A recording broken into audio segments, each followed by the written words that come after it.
I want you to imagine Africa for a moment. The elephants thundering across the land, the lions roaring, the giraffes gracefully walking from tree to tree, the endless savanna plains, the sun turning red and orange as it comes over the horizon, the insects buzzing, the birds chirping, the crickets, the bird calls.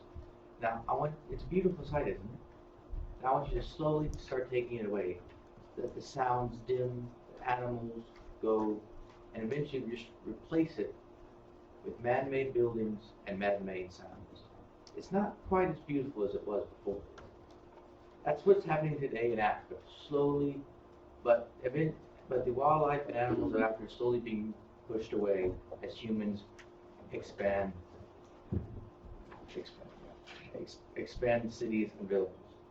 When I was a kid, one of my favorite things I used to do with my dad on Saturday morning was watch hunting shows. One of my favorite was the Africa ones, where they would show the beautiful scenery and the dangerous but awesome looking animals. Why should people you care about Africa, a continent some people won't go to ever in their lives? Well, the wildlife of Africa is both unique and precious to it. So if it were to disappear, it would have a huge negative impact on the African continent.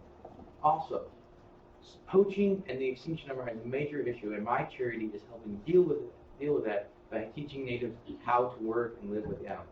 First, I'm going to talk about animal habitat and loss, how my charity is fixing it, and a success story. The elephant population has dropped from 20 million to 300,000 in just 200 years. That's almost 270 a day. In the war to save elephants, Mr. Fletcher reminds that poachers are driving elephants to extinction for the sole reason of their ivory tusks. In Chad's Zunga National Park, they have lost 90% of their 435 elephants in less than 10 years. China and Japan were both sold 102 tons of ivory by the Convention of the International Trade on Endangered Species. This shows how huge the demand for ivory in the legal markets. Think of how it's exponentially much more in the black markets. And also elephants are being killed in mass numbers. In Fletcher's article, he remarks that 400 elephants were killed in one day by Sudanese horsemen that crossed the border. In The Elephant Killer by Hammer, he remarks the story of how 90 elephants were found burned and tuskless, and the only survivor being a dead, week-old calf that 2 weeks later died.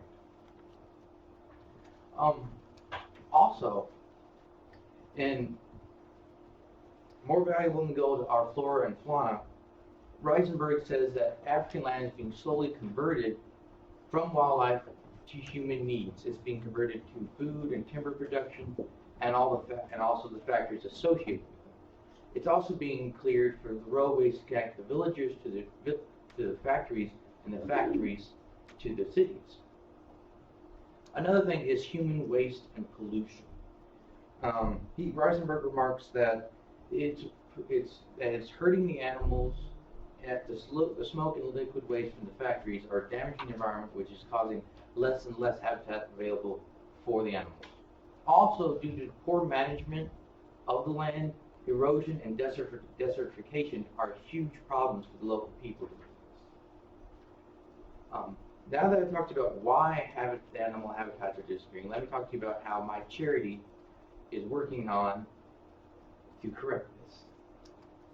My charity, the African Wildlife Federation, is using the conservation of animals and the education of the native people to help natives and animals live together and peacefully. It is a great charity with 85% of the money they receive going directly towards its programs, and less than 5% is being spent on administrative costs. And on Charity Navigator in 2016, they spent over $23 million on conservation. In a news article, despite severe poaching, hopeful signs are on Elephant Day. The African Wildlife Federation and the Wildlife Conservation Society have collaborated to stop wildlife trafficking, and they have through outreaches, they have connected terrorist groups to the illegal trafficking of wild groups. They have found that some subgroups of Al Qaeda are being partially funded by the illegal animal trade. Thus, more countries are now paying more attention to it and devoting more resources to stop it and fight it. The other ways they've done is they've created more conservation efforts by expanding the already existing national parks and sanctuaries. They've also created Elephant Day to promote the awareness that elephants face from humans and people. This is Cynthia. Now that I talked to you about how my charity is helping you hear the success story. This is Cynthia Moss. She is a wildlife biologist, and on the Elephant Lady by Schnick, she is the director of the Ambrosi Elephant Research Project. On the African Wildlife Federation, they say this is the longest continuous study of elephants in the world. She has the most comprehensive understanding of how elephants function in the wild, and they have determined they live in complex family groups and clans.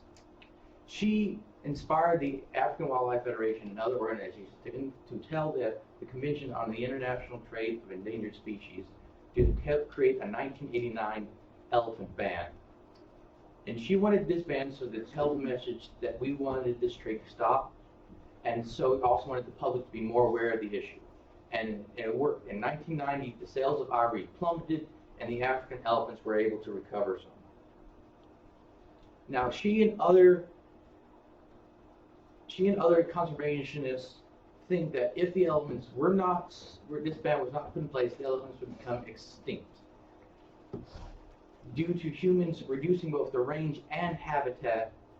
And also, if elephants were to go extinct, it would have a huge negative impact on Africa due to how they both create and maintain Africa's ecosystems. The population of Africa's animals are decreasing due to both human growth and expansion. Also, pollution and poaching are also important factors that are harming the wildlife of Africa. The African Wildlife Federation is helping the populations of those animals recover by influencing organizations like the Convention on the International Trade of Endangered Species. By creating bans and promoting awareness of the issues, we can help the African Wildlife Federation aid these animals. Please vote to send our money to the African Wildlife Federation so we can keep that beautiful dream of Africa a reality a long time to come.